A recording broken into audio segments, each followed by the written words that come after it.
Mesdames et messieurs, bienvenue au journal. Tout de suite, les titres. La déshydratation comme solution de conservation des denrées agricoles.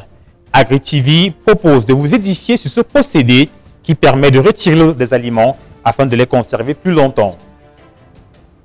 La papaye est un fruit surprenant. Pépins, peau, chair et même les racines et feuilles du papayer trouvent des applications tant gastronomiques que médicales, comme vous pourrez le constater. À la chair de leur front, ils nous procurent la molécule de joie. Zoom sur le métier de vigneron, ces hommes qui exploitent la sève du palmier à huile. Mesdames et messieurs, c'est tout pour les titres. Tout de suite, les développements. Mesdames et messieurs, bienvenue au journal et merci de rester fidèles à AgriTV. Votre fidélité nous honore. La peau et les pépins de la papaye sont des éléments très appréciés aux yeux de tous ceux qui savent, qui connaissent leurs propriétés à venir à bout de nombreuses maladies. Ce fruit très consommé est également apprécié de par ses racines, qui elles aussi recèlent diverses propriétés qu'a découvert pour nous William Bangonnier. Oui, les pépins de papaye guérissent plusieurs maladies. Plus besoin de courir nécessairement à l'hôpital si vous avez un cas de mal de ventre bénigne. Les déchets de ce fruit peuvent en être la solution. Les pépins et les peaux de papaye seraient efficaces contre un certain nombre de maux qui régulièrement affectent les populations de la ville de Yaoundé. Pour la posologie concernant ce médicament d'un genre particulier, rien de formel. Il y va de la convenance de chacun. D'autres mangent avec la chair.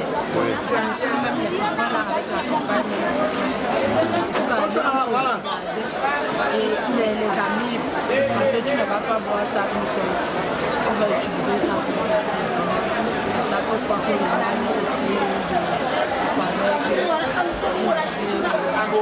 est L'usage des graines noires et rondes des papayes pour des fins médicales est fait d'après chaque utilisateur. Mais attention de ne pas en abuser. La consommation de celles-ci doit se faire avec modération au vu de la forte concentration de la potion qui peut être faite à base d'elle.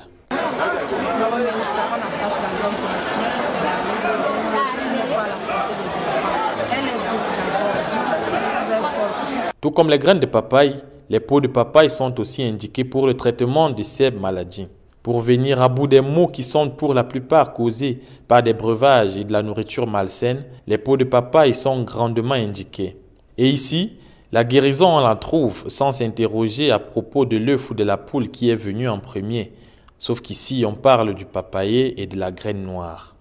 Mélanger les peaux de papaye avec d'autres produits pour prévenir aussi le mal de ventre, les amies, l'estomac, parce que ça calme les fruits, les racines,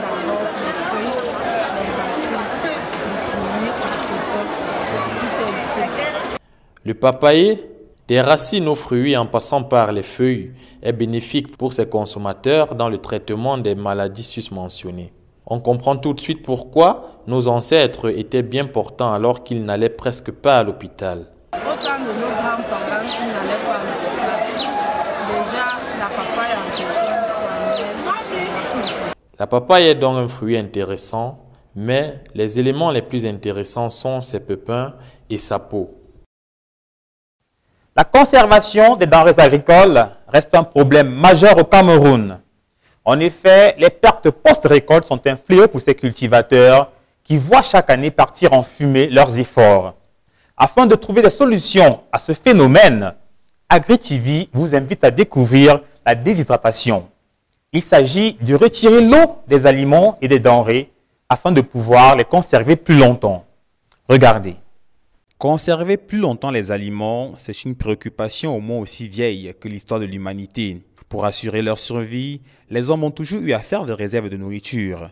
Il a donc fallu faire face au pourrissement des stocks, ce qui a engendré de nouvelles idées. Depuis la nuit des temps, avant même l'apparition de feu, nos ancêtres utilisaient la déshydratation et séchaient leur nourriture, leur viande au soleil. Et leur viande gardait toujours les mêmes propriétés que quand elle était fraîche. C'est ce principe que nous remettons en place au niveau de l'agriculture, au niveau des produits halieutiques. La déshydratation des aliments consiste donc à éliminer l'eau contenue dans ceux-ci. Depuis l'Antiquité, les fruits et légumes, les viandes et poissons étaient principalement déshydratés en saison sèche pour être consommés durant la saison des pluies. Ce procédé arrête le développement des micro-organismes et le produit se conserve mieux ainsi. C'est un fait important car aujourd'hui dans le monde, les pertes post-récolte sont un fléau pour les cultivateurs. La déshydratation pourrait donc permettre de résorber le phénomène.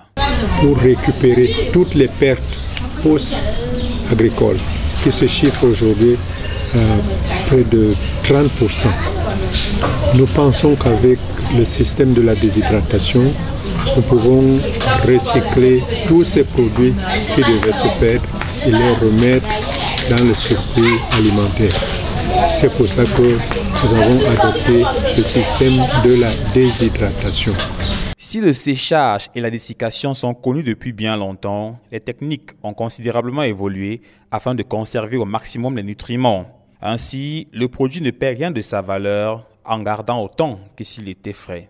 La déshydratation consiste tout simplement à enlever l'eau de tout produit, qu'il soit légumes, fruits, poissons, viande, et de garder le même produit avec toutes ses propriétés, tous ses sels minéraux, enzymes, vitamines, à la différence qu'on enlève seulement l'eau pour pouvoir le conserver aussi longtemps possible.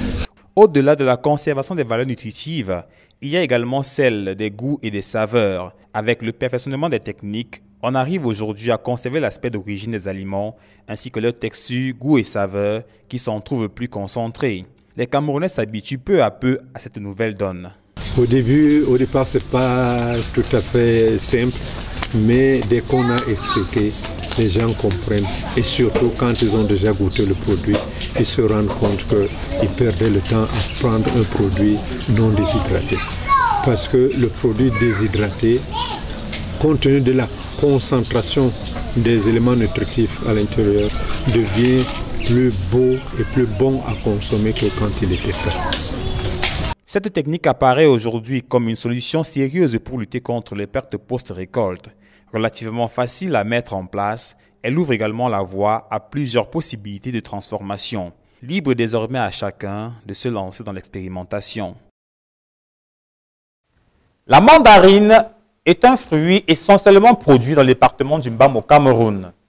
Du fait de l'enclavement de la zone, son acheminement vers les grandes villes pose beaucoup de problèmes. Afin de pouvoir s'en sortir, les commerçants sont donc obligés d'hausser les prix à la vente. C'est le constat fait par William Bangonier dans ce reportage. S'il fallait même tenir compte de toutes les difficultés, la mandarine serait à hors de prix. La mandarine, du fait des difficultés que rencontrent les acteurs de sa commercialisation, serait hors de prix. Produit dans la localité du Mbam, l'acheminement de ce fruit ne se fait pas sans encombre pour ceux-là et qui se sont donné pour objectif d'assurer sa présence dans les marchés. Pour eux, le pari est tenu, même si le parcours de la mandarine serait qualifié de parcours du combattant. C'est que le département du Mbam-Ekim est le département le plus enclavé au Cameroun parce que les voies d'accès sont impénétrables. C'est le seul département d'ailleurs au Cameroun qui n'a même pas 1 kilomètre de bitume. Très regrettablement, pourtant nous constituons la mamelle nourricière du Cameroun. Et c'est le secteur dans lequel on trouve beaucoup plus de mandarines. Je peux citer ici les villages tels que Goura, Mbangassina, Etamniat, Ntui. En fait, tous les villages du Mbam-Ekim sont des domaines de production de la mandarine. Partie de ces villages, c'est une à une que ces boules vertes vont remplir les sacs. Et les commerçants de la vente en gros de ce fruit pourront en avoir plein les paniers. Une fois qu'elle est disposée sur les présentoirs en tas. Pour les prix, le client peut avoir la mandarine d'après la période, les difficultés de trajet, mais aussi d'après la dose de précipitation. Nous préférons la mettre à disposition de toutes les couches sociales. Toutes les couches, chaque personne, en fait, toutes les familles doivent avoir accès à la mandarine. Pourquoi? Parce que, à quoi cela nous servira-t-il de venir avec des produits qu'on ne peut pas écouler? Donc nous mettons à la disposition du Camerounais moyen que chacun essaye de trouver son compte. On peut acheter un tas de mandarines à 200 francs, à 500 francs. Celui qui a un peu plus de possibilités peut se faire le tas à 1000 francs ou à 2000 francs. Donc les prix sont variants. Si le prix de la mandarine n'est pas homologué, c'est tout simplement parce que les conditions de transport, aussi difficiles sont-elles, offrent tout de même des particularités aux acteurs de ce secteur. Alors, il est important pour celui qui s'y engage de percevoir le dividende cumulé de son capital de départ et du coût de transport.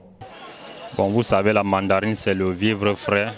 Et dans le commerce des vivres frais, il n'y a pas de prix universel. Donc les prix varient selon la quantité qu'on y trouve et la qualité aussi. Donc ça dépend, ça fait que il y a plusieurs catégories.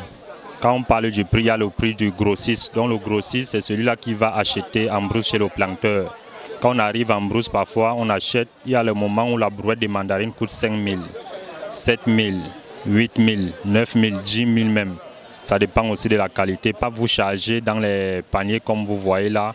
Quand vous arrivez ici au marché, vous pouvez vendre un panier à 12 000, 13 000, 15 000. Il y a les moments où vous pouvez même vendre un panier à 25 000, 30 000 quand c'est de la bonne qualité. Pour le grossiste qui veut faire dans la mandarine, son capital, il peut commencer avec 50 000, 100 000 francs.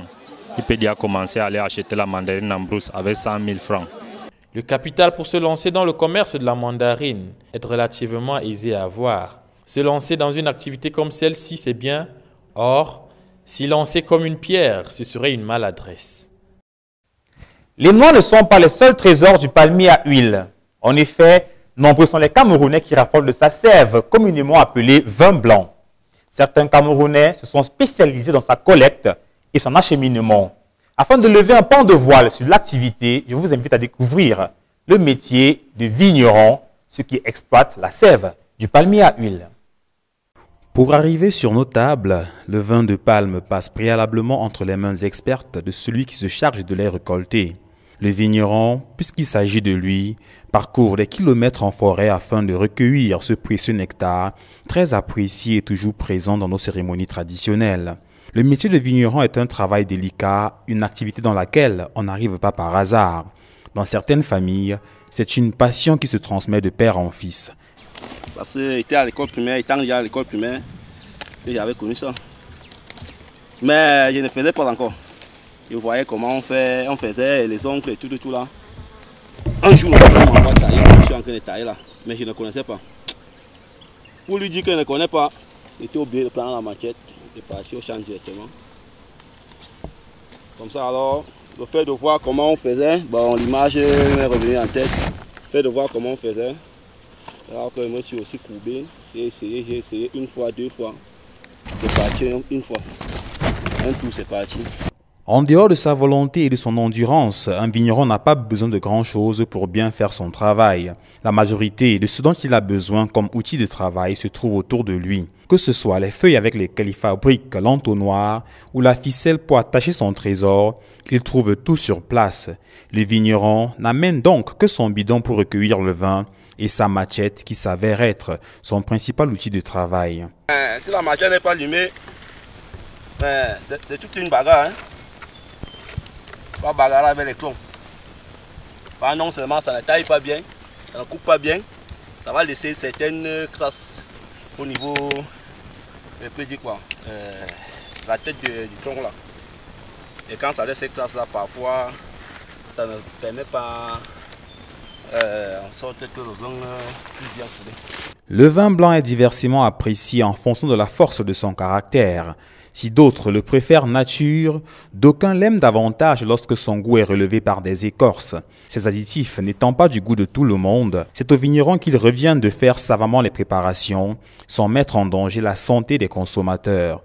Si c'est que tu as un organisme peut dire quoi, faible, ça peut te donner, peut dire quoi, les maux de ventre et tout. Ouais. Mais avec l'écorce, c'est le condiment, non? L'écorce, c'est le condiment.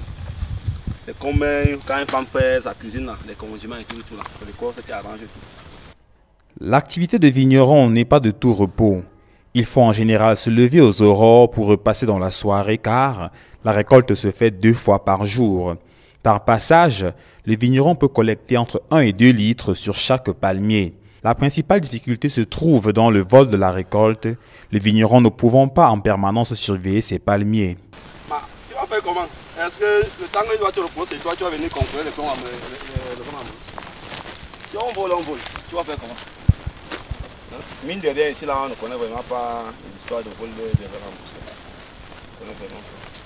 Et si même quelqu'un arrive à consommer le vin en bouche, il consomme chez sa personne, et il laisse même les signes. Genre que si, quand sa personne va arriver, quand le propriétaire va arriver, qu'il sache que c'est quelqu'un qui le connaît bien, qui est passé par là.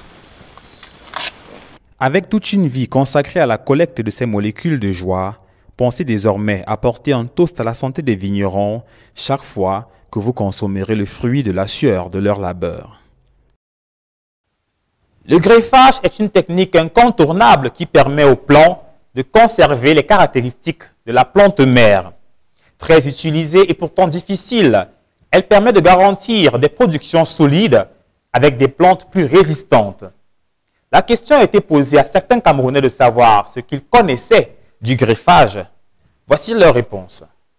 Bon, à mon avis, je pense que le greffage est le phénomène qui vient déjà d'une greffe, qui veut dire prendre une substance ou une plante et le mettre en connexion avec une autre qui pourra lui apporter une substance dans laquelle il y aura liaison et après on aura quand même un ensemble de production d'une espèce ou d'un produit qu'on appelle hybride.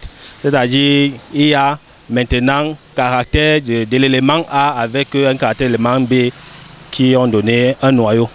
En fait, je pense que le greffage, c'est lorsqu'on prend deux plantes différentes, par exemple le maïs et le manioc, et on prend peut-être la tige du manioc et quelques graines de maïs, on plante, ça donne quelque chose. En fait, c'est ça qu'on appelle le greffage. Bon, moi particulièrement, je pense que le greffage, en ce qui concerne les plantes, par exemple, on peut prendre deux fleurs différentes, on prend... Je ne sais pas, je ne connais pas. Les roses, les pétales d'une rose et de l'iris, quand on assemble, ça donne une autre fleur. Je pense que c'est ça. Bon, en agriculture, on entend par greffage l'opération qui consiste à prendre deux plants, deux jeunes plants, et les associer de manière qu'ils puissent grandir et que la sève élaborée puisse circuler entre les deux d'abord. Et qu'en grandissant, qu'ils puissent produire un fruit de qualité ou une semence de qualité, selon l'usage qu'on va en faire. Ça, c'est améliorer le produit, améliorer la production et augmenter la productivité. Mesdames et messieurs, c'est tout pour ce journal réalisé avec l'aide de l'ensemble de la rédaction. Merci de l'avoir suivi. Bonne suite des programmes sur AgriTV. Et n'oubliez pas, nos programmes sont disponibles en différé sur nos pages Facebook, Twitter et YouTube.